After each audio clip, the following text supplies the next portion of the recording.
Bienvenidos una semana más a nuestro noticiario semanal de HM Televisión. El Día del Padre se ha celebrado esta semana envuelto con una alarma de llamada al sentido común, pues con toda esta locura de la ideología de género, hasta los padres parecen sobrar en esta sociedad actual, propia de un mundo al revés. Con razón han aparecido últimamente indignados algunos padres e incluso el presentador y artista Bertín Osborne publicando en sus redes sociales. Me acaban de pasar un mensaje de una profesora de un colegio público de Jerez, donde le dice a sus alumnos que no se puede celebrar el Día del Padre porque las familias españolas son de otra manera y se tiene que celebrar el Día de la Persona Especial. Pero ¿quién es esta loca y de qué manicomio se ha escapado? Y cuando sea el Día de la Madre, que se celebra la madre con bigote, es el colmo. Un padre de ese colegio público de Jerez declaró igualmente: hay Día de la Mujer, hay Día de la Madre, merecidamente, con todas las letras, pero no hay Día del Padre. Esto es un acoso y derribo contra el hombre, y esto es la escuela pública, la que pagamos todos. ¿Qué enseñanza vamos a dar a nuestros hijos?, denuncia el padre. Para combatir la influencia de la ideología de género, la plataforma Neos lanzó un emotivo vídeo para conmemorar el Día del Padre, donde se pregunta directamente a distintos niños qué es un padre ideal, pues en el Día del Padre han querido recordar al mundo que no hay nada como el amor de un padre de verdad. Por su parte, el Instituto de Desarrollo y Persona de la Universidad Francisco de Vitoria alerta de que, culturalmente, atravesamos momentos donde eso de ser chico es cada vez más complicado. Uno ya no sabe si ceder o no su sitio, si ayudar, si... Necesitamos al hombre, al varón, al niño, al chico, su masculinidad, su energía y su presencia. Y el director adjunto del Instituto de Desarrollo y Persona, Eduardo Navarro, escribió también con motivo del Día del Padre un artículo titulado «Papá, ¿te necesito?», en el que habla de lo que es la paternidad y la maternidad y cuál es la aportación específica del padre. Navarro señala: solo un hombre puede ser padre, pero esta vocación a la paternidad se vive de modo diferente como padre que como madre. Los dones y cualidades son individuales, de cada persona en concreto, pero el padre hace su aportación específica a través de su modo propio de ser persona, es decir, como varón. Por tanto, su aportación es diferente, única e irrepetible como lo es la persona y también complementaria a la de la madre. Ser padre consiste en llevar a la plenitud la entrega por amor de los dones recibidos como varón. En el núcleo de estos dones se encuentra una potencia masculina generosa y abundante, que no es fin en sí misma, sino que busca enriquecer la realidad con el don de su contribución creativa y promoviendo una sana autoridad. En dicho artículo se refleja también por qué es necesaria la figura del padre tanto para el hijo como para la hija. Hija mía, un hombre debe mirarte así. Entre otras cosas, papá enseña a una hija a recibir una mirada buena en su feminidad por parte de un hombre. Una mirada que rescate su valía en aspectos concretos de su persona, cuerpo y alma. El hijo varón experimenta una gran necesidad del padre de ser mirado, amado y recibir su aprobación. Un padre que se interese por su crecimiento y sea capaz de valorar no tanto el resultado como el esfuerzo, la tenacidad, el carácter. El mejor modelo que los padres pueden imitar se encuentra en San José, custodio de los tesoros más preciados de Dios, nuestro Señor Jesucristo y la Santísima Virgen María. San José nos enseña que la verdadera paternidad consiste en acoger sin miedo la grandeza del desafío, en custodiar al hijo sin deseo de apropiarse de su destino, en aprender a desaparecer cuando sea necesario y, en definitiva, en aceptar a colaborar con Dios para que Él obre en otro. No dejemos que esta ideología que intentan imponer siga adelante, avasallando todo lo que encuentra en su camino. Las cosas son como son. Dios ha creado al hombre y la mujer de una manera determinada y aunque el hombre pueda jugar a ser Dios, no lo es. Y lo único que conseguirá actuando de esta manera es destruirse a sí mismo.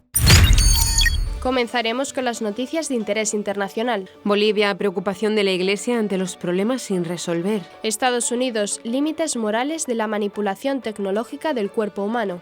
Canadá, Jordan Peterson se harta del wokismo y crea su propia universidad. Estados Unidos, meditaciones sobre la belleza de la misa. Pasaremos después a las noticias nacionales. EWTN regala un libro para conocer el verdadero significado de la Semana Santa. 25 de marzo, Jornada por la Vida. La ropa bonita y joven que destina todos sus beneficios a evangelizar. Y por último comentaremos algunas de las noticias más destacadas de la Santa Sede. Cardenal Piacenza, las indulgencias son medicina para el alma. Secretario de Benedicto XVI explica por qué destruyó sus documentos personales. Octava catequesis sobre la evangelización. En medio de incertidumbres y problemas sin resolver, el Señor se presenta como esa luz tan necesaria para nuestras vidas, afirmó Monseñor René Leigue, arzobispo de Santa Cruz, en su homilía.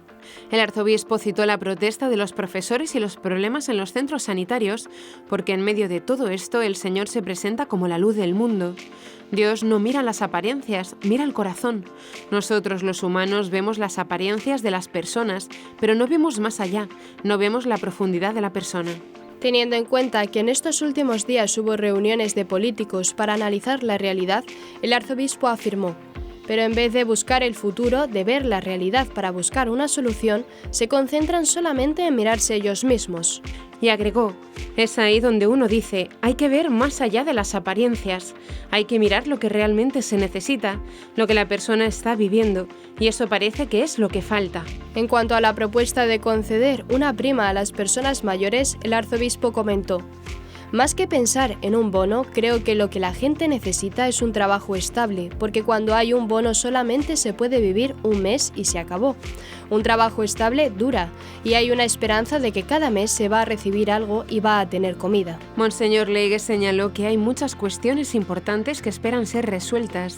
Las autoridades, el gobierno nacional, el gobierno local, dicen que la sanidad y la educación son las cuestiones más importantes, pero ¿se le da la importancia que necesita?, se preguntó el arzobispo, citando la situación en el hospital oncológico, donde los padres sufren estos días porque no hay nadie que se ocupe de ellos. Faltan remedios, faltan profesionales médicos. En todas estas cosas que estamos viviendo, prosiguió, es ahí donde el Señor se presenta hoy como la luz. Creo que necesitamos nosotros, hoy en día, una luz que nos pueda guiar hacia el bien, una luz que nos pueda iluminar el camino que podemos recorrer. Hoy en día no se sabe para dónde ir y hoy el Señor se presenta como esa luz que es tan necesaria e importante en nuestra vida. Los obispos católicos de Estados Unidos publicaron el lunes 20 de marzo una declaración en la que ofrecen orientación moral a las instituciones sanitarias católicas. Comienzan diciendo que el cuerpo no es un objeto, una mera herramienta a disposición del alma, de la que cada persona puede disponer según su propia voluntad, sino que es una parte constitutiva del sujeto humano, un don que debe ser recibido, respetado y cuidado como algo intrínseco a la persona. A medida que se amplía el abanico de lo que podemos hacer, debemos preguntarnos qué debemos o no debemos hacer. Un criterio indispensable para tomar tales decisiones es el orden fundamental del mundo creado. Nuestro uso de la tecnología debe respetar ese orden, destacaron los obispos. Para ello, escriben los obispos, los servicios sanitarios católicos no deben realizar intervenciones, ya sean quirúrgicas o químicas, que tengan por objeto transformar las características sexuales de un cuerpo humano en las del sexo opuesto, ni participar en el desarrollo de tales procedimientos. Deben emplear todos los recursos apropiados para mitigar el sufrimiento de quienes luchan contra la incongruencia de género, pero los medios utilizados deben respetar el orden fundamental del cuerpo humano. Solo empleando medios moralmente apropiados, los profesionales de la salud muestran pleno respeto por la dignidad de cada persona humana. Los obispos afirman que han elaborado la declaración titulada Nota doctrinal sobre los límites morales de la manipulación tecnológica del cuerpo humano, en consulta con especialistas en ética médica, médicos, psicólogos y teólogos morales. Los obispos señalan que la tecnología moderna ofrece intervenciones químicas, quirúrgicas y genéticas para el funcionamiento del cuerpo humano, así como para modificar su apariencia. Hay dos situaciones, dicen, en las que las intervenciones tecnológicas pueden estar moralmente justificadas: cuando tienen por objeto reparar un defecto del cuerpo o sacrificar una parte del cuerpo en beneficio del conjunto, como ocurre con la amputación. Este tipo de intervenciones respetan el orden fundamental y la finalidad inherentes a la persona humana. Sin embargo, las cirugías de transición de género consideran este orden insatisfactorio de alguna manera y proponen un orden más deseable, un orden rediseñado, por lo que no son moralmente permisibles. Estas intervenciones tecnológicas no están moralmente justificadas ni como intentos de reparar un defecto del cuerpo, ni como intentos de sacrificar una parte del cuerpo en aras del todo, afirman los obispos. Tales intervenciones, por lo tanto, no respetan el orden fundamental de la persona humana como unidad intrínseca de cuerpo y alma, con un cuerpo que es sexualmente diferenciado, continuaron los obispos. El alma no viene a la existencia por sí misma y de alguna manera pasa a estar en este cuerpo como si pudiera estar igualmente en un cuerpo diferente. Un alma nunca puede estar en otro cuerpo, y mucho menos en el cuerpo equivocado, escribieron los obispos. Debido a este orden y finalidad, ni los pacientes, ni los médicos, ni los investigadores, ni ninguna otra persona tienen derechos ilimitados sobre el cuerpo.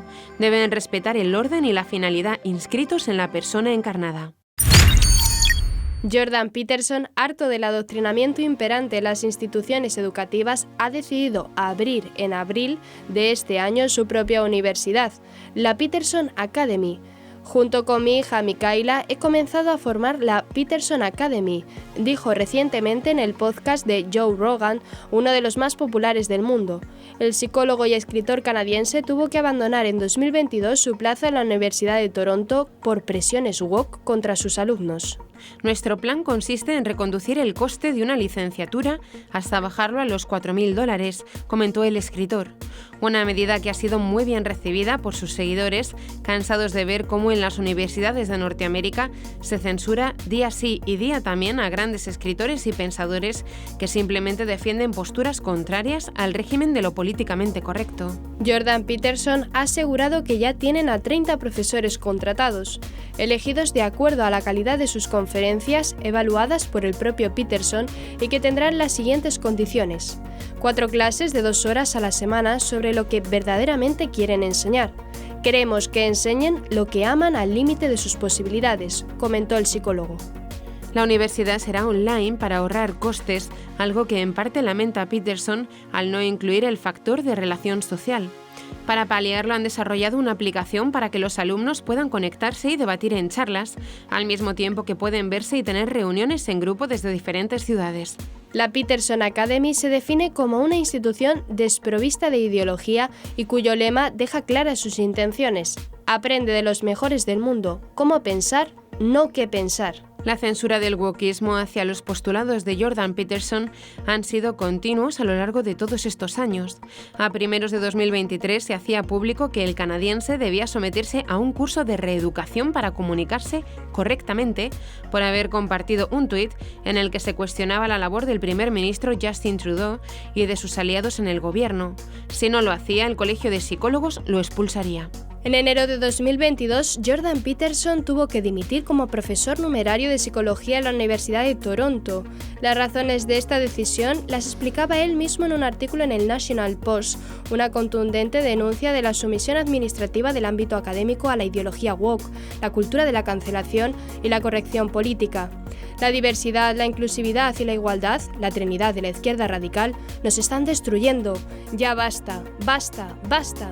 El canadiense se hizo famoso en 2016 cuando anunció que se negaba a usar los pronombres transgénero o neutros, arriesgándose a multas y castigos por parte de su universidad y otras autoridades, y terminó haciéndose viral al responder con firmeza, aplomo y argumentación en una dura entrevista con Cathy Newman en televisión en Channel 4 News. Para ayudar a los católicos a descubrir la verdad, la belleza y la bondad de la Santa Misa, los obispos católicos de los Estados Unidos están promoviendo una serie de encuentros con meditaciones a lo largo del tiempo pascual. Titulada Bella Luz, una mistagogía pascual, la secuencia de meditaciones está prevista para todos los jueves del 13 de abril al 25 de mayo, desde el Domingo de la Divina Misericordia hasta Pentecostés.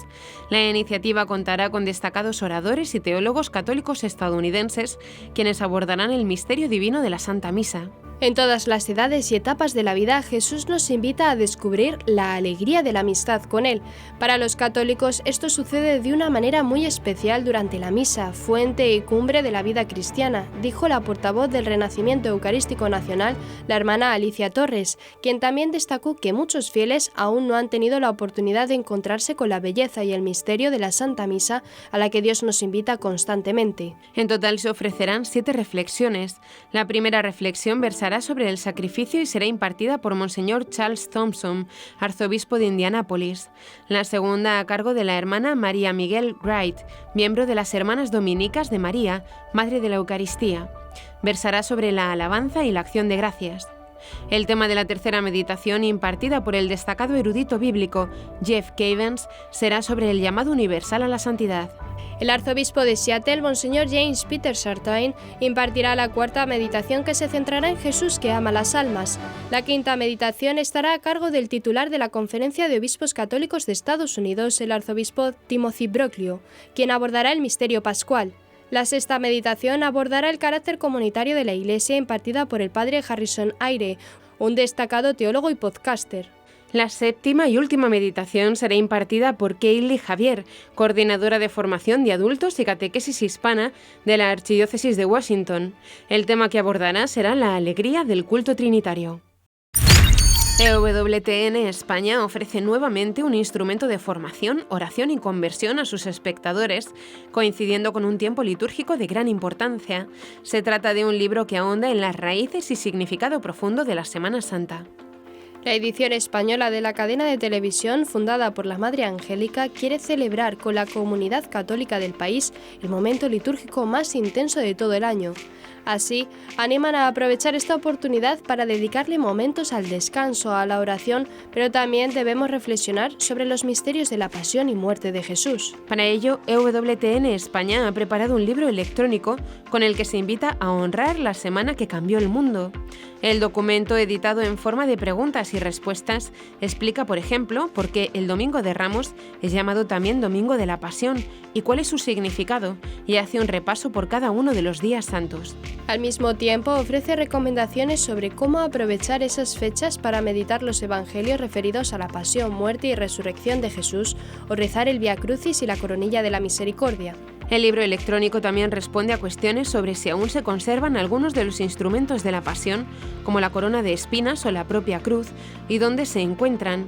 No faltan indicaciones sobre cuál es el día en que termina la Cuaresma o qué no debe hacerse en Viernes Santo. EWTN España aborda en el texto otros temas de interés como ¿qué hacen los católicos el Sábado Santo?, entre la muerte de Cristo y su resurrección, o si este es también de forma obligatoria un día de abstinencia al igual que los viernes. El libro sobre la Semana Santa se puede obtener en la página web del canal televisivo www.ewtn.es. Contigo por la vida siempre es el lema con el que se celebra este año la Jornada por la Vida, este 25 de marzo, solemnidad de la Anunciación del Señor. Este día la Iglesia celebra el misterio de la Encarnación, cuando el Verbo de Dios asumió por amor nuestra naturaleza humana para llevarla a su plenitud. Así lo recuerdan los obispos de la Subcomisión Episcopal para la Familia y la Defensa de la Vida en su mensaje para esta jornada. Los obispos de la Subcomisión Episcopal para la Familia y Defensa de la Vida invitan a acompañar la vida humana, la vida de cada persona en todas las fases de su existencia, desde su concepción hasta su muerte natural, aumentando los cuidados cuando la vida es más vulnerable, y enumeran las vidas que deben ser acompañadas. En primer lugar, señalan, al inicio de la vida, los obispos afirman que plantear que eliminar una vida humana pueda ser solución para algún problema es una grave equivocación, como ocurre en el caso de un embrión o un feto en el seno de su madre. Los prelados reclaman una serena reflexión que vaya a las raíces del problema y busque alternativas reales para que las madres que afrontan, muchas veces en soledad, un embarazo no deseado, no tengan que recurrir al aborto. Otro grupo que mencionan es el de la ancianidad, porque al final de la vida es cuando la vida humana en muchas ocasiones vuelve a ser frágil y la gran tentación consiste en buscar falsas vías que pretenden eliminar el sufrimiento cuando lo que están haciendo es acabar con la vida de la persona. Por eso, una vez más, manifestamos nuestro rechazo a la ley que regula la eutanasia y pedimos la aprobación de una ley integral de cuidados paliativos, dotada de los recursos necesarios para acompañar de manera verdaderamente humana a las personas en la fase final de su vida. Los obispos continúan su mensaje aportando algunas propuestas de acción porque el análisis realista de la situación, en lugar de llevarnos al pesimismo, debe comprometernos en la transformación de este mundo al cual Dios ama tanto. En primer lugar, conscientes de la magnitud del desafío, debemos promover la oración por la defensa de la vida humana. En segundo lugar, proponen el testimonio personal. Cada fiel cristiano está llamado a dar testimonio del amor verdadero con palabras y con obras. En tercer lugar, exhortan a los laicos a comprometerse y acompañar a las personas que deben ser especialmente acompañadas. Los prelados terminan su mensaje pidiendo a María Santísima, Madre de la Vida, que infunda en nosotros un amor concreto y creativo para instaurar la cultura de la vida, acompañando y acogiendo a cada persona. Núria Font de Cava es de Barcelona, estudió magisterio y tiene 30 años. En 2019 se reunía para orar con su marido Javier y un grupo de amigos en la parroquia de Santa Inés de Barcelona.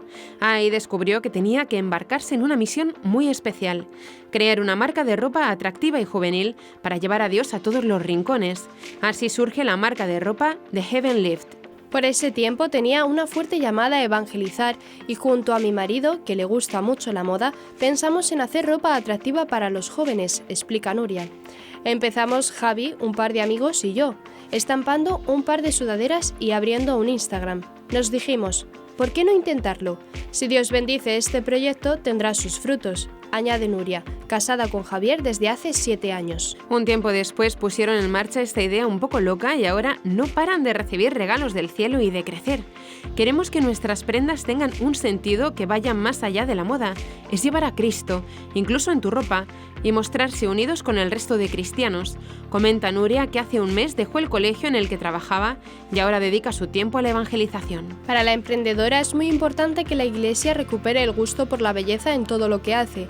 Igual que cuidamos los pequeños detalles en la liturgia, nosotros tenemos que cuidar la belleza del ser cristianos. Y esa belleza es una mirada. Se reconoce a un cristiano por cómo mira, por cómo se expresa. En eso vemos que hay algo más grande detrás, afirma. El 100% del dinero que sacan de cada producto, sudaderas, camisetas, gorras, calcetines, va destinado a financiar proyectos de evangelización. Nosotros nos llamamos los becarios porque nuestro gran jefe es Dios, comenta Núria, que lleva la parte de organización mientras su marido se encarga de la parte financiera. Tenemos 2 líneas de acción. Por un lado, hacemos colaboraciones con otras marcas y por otro, tenemos nuestras propias prendas. Como hace la moda, que cambia por temporadas, durante un año nuestra ropa está inspirada en algo relacionado con la fe. El año pasado el tema fue el himno a la caridad de San Pablo y este año decidimos hacerlo sobre las bienaventuranzas, explica Núria. Núria termina con el mensaje que le gustaría dar a todos aquellos que llevan su ropa. Vivir una vida con Dios vale la pena. Abandonarse y confiar en sus planes vale la pena, porque la vida en Cristo es lo que te da la verdadera alegría. Nos gustaría que todo el mundo llevara nuestra ropa, pero el verdadero sueño, al final, es que la gente tenga la oportunidad de conocer a Cristo. Si podemos alentar a los jóvenes a que lleven ese mensaje, con eso nos vale, concluye. En el marco del 33º curso sobre el Foro Interno de la Penitenciaría Apostólica, que se celebró del 20 al 24 de marzo, dirigido a sacerdotes y a quienes están a punto de recibir el orden sagrado, el cardenal Mauro Piacenza, penitenciario mayor, articula su lectio centrándose en la indulgencia desde el punto de vista doctrinal, histórico y espiritual pastoral. El cardenal Piacenza subrayó asimismo que valiéndose de la autoridad apostólica que Cristo mismo le confirió, la Iglesia extrae sabia y prudentemente del tesoro de la misericordia divina no solo el perdón de los pecados cometidos por los fieles después del bautismo, sino también la remisión de las penas temporales inherentes a ellos. La atención del cardenal se detuvo en aquellas indulgencias parciales o indulgencias semanales que revelan un vínculo constante con Dios, una mirada perenne al cielo, una ejaculatoria, un gesto penitencial, la lectura de un versículo de la Escritura, un acto de caridad. Es precisamente este aspecto relacional el que subraya. Las indulgencias mantienen ciertamente un valor expiatorio, pero siempre es oportuno subrayar también su valor relacional, espiritual, y apoyar así el camino personal de santificación. Y también refuerzan la comunión de los santos, porque son aplicables a nuestros hermanos y hermanas difuntos todavía en camino de purificación hacia la plena visión beatífica. En este sentido, precisó, las indulgencias atraviesan y casi rompen los límites espaciotemporales de nuestra existencia terrena y son como una anticipación de la vida como resucitados. En la última parte de su lectio, el cardenal Piacenza subrayó algunos rasgos de la misericordia y del perdón. No es misericordia mentir sobre el pecado, y menos aún dejar a los fieles en estado de pecado por el temor del confesor al hablar a los fieles, como padre autorizado y médico solícito. Solo una misericordia mal entendida, carente de realismo cristiano, puede abdicar de la gravísima tarea de juez y médico que Cristo confía a los apóstoles y a sus sucesores. que Cristo confía a todo confesor. El diálogo fraterno y la auténtica paternidad espiritual son las vías que tiene cada sacerdote para poner en práctica el grave deber de amonestar al pecador sobre la gravedad de su condición. Si no lo hiciera, él mismo respondería de ello ante Dios. El requisito previo es la parresía evangélica para que la indulgencia sea verdaderamente una medicina para el alma. De hecho, concluyó el cardenal Piacenza, solo hay una condición para recibir la indulgencia plenaria, que puede reconocerse en la comunión. En la comunión sacramental mediante la penitencia y la Eucaristía, en la comunión de la única fe mediante el credo, en la comunión jerárquica a través de la oración por la persona y según las intenciones del romano pontífice. Monseñor George Gensgay, quien fuera secretario personal del Papa Benedicto XVI durante décadas, explicó que ha destruido los documentos más personales y privados del fallecido pontífice debido a una petición explícita suya.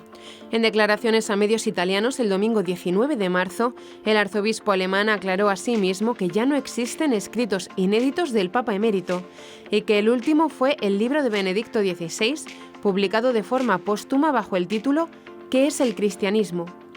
Una lástima. Sí, también se lo dije, pero él me dio esta indicación. No hay vuelta atrás. No quedan escritos inéditos, declaró Monseñor Gensgay. El que fuera secretario de Benedicto XVI ya había hablado de esta exigencia del Papa emérito en sus memorias, publicadas tras la muerte del pontífice con el título de Nada más que la verdad, mi vida junto a Benedicto XVI.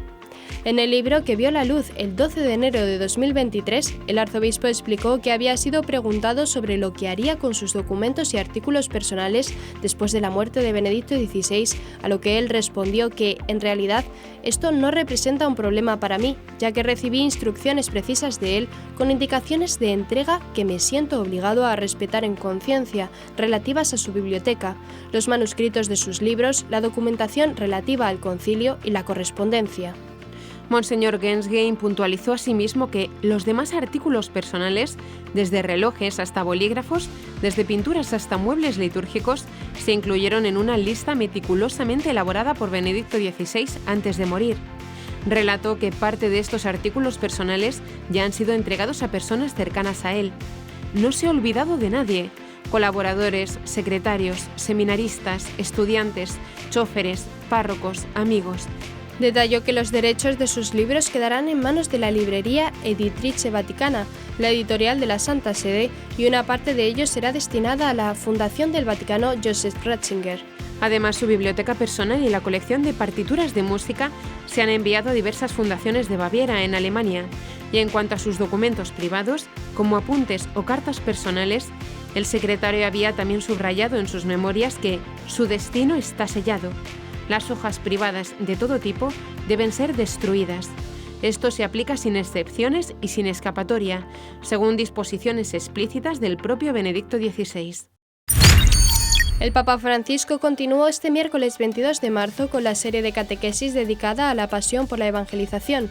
La octava catequesis de esta serie trató sobre el primer camino de evangelización, el testimonio, y la lectura que acompañó a la audiencia fue la primera carta de San Pedro, capítulo 3, versículos 8 al 9.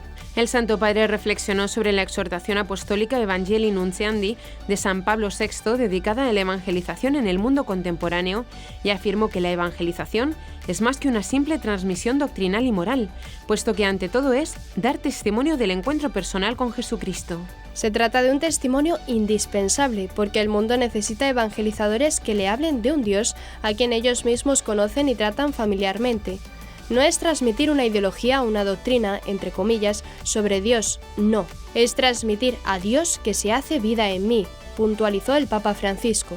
Señaló también que es necesario recordar que el testimonio comprende la fe profesada, es decir, la adhesión convencida y manifiesta a Dios Padre e Hijo y Espíritu Santo. Esto es muy importante porque la gente necesita de testigos, es decir, de personas que sean coherentes entre lo que creen y lo que viven, entre la fe que profesan y las obras que realizan.